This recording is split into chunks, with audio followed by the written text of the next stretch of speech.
Hi YouTube denizens, it's Herc with a little update on the computer build. We've had a few problems, and first I should mention that I always name my computers with a female name, as fancy as I can think of at the moment, and so this computer's name is Aphrodite. The first problem was that the video software that I had, PowerDirector 10, wouldn't work with Windows 8.1. So I got new software and PowerDirector 13, and it works fine other than a few problems. Right now I'm using the webcam, and it doesn't seem to like the webcam because the webcam thinks it should run at 15 frames per second, and PowerDirector thinks it should run at 29.97 frames per second. Bit of a problem. But maybe this won't be too jumpy and bad.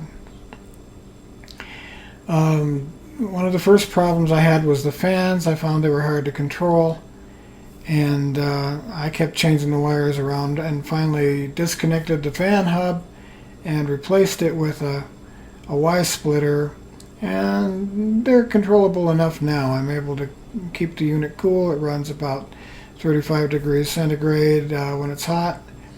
Not bad. It gets down to about 30 at night, both for the processor and the motherboard. Another problem I had was flickering and blacking out, and I tried several ways to try that and finally set the PhysX engine to the video card, and that seemed to fix almost all of it. There's a little bit of flickering sometimes when I'm doing heavy Blender work, but it's manageable.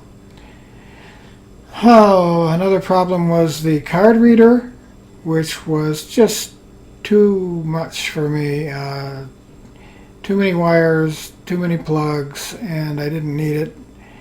And so I replaced it with a simpler card reader, much cheaper, and it only had one cable on it, unlike that huge bundle of cables on the first one.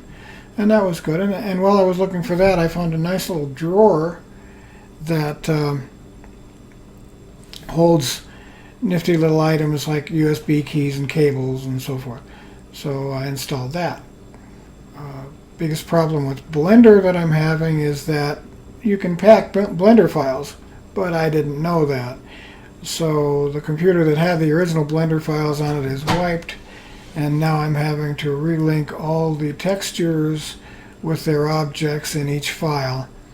And that's a long, tedious job, but I'm moving along. I hope I can get some Nick Herc videos out soon. It's been an awful long time, about a year and a half or more since I first started making those videos, and haven't made one for a very long time. And that's why I'm making backgrounds and objects and things like that to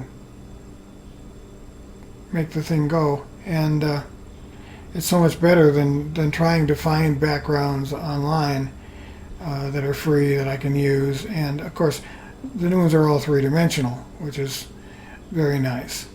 So yeah, it's been an interesting week. I've played around a lot with the temperatures and things like that, and it runs very quiet, and of course it's fast, and so I'm pretty happy with it all in all. Being able to render an animation in a reasonable amount of time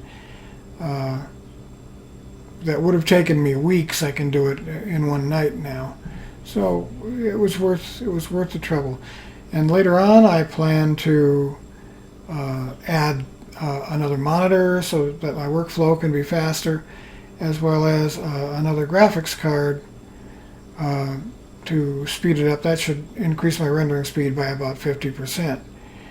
I'm really hoping that works out. Money's a little tight, not coming in very fast, so it'll be a while before I get everything I want and get it set up the way I want, but it's working pretty well now. So keep watching my videos, and thanks for watching this one. Give it a thumbs up if you think about it, and I'll see you in the next video.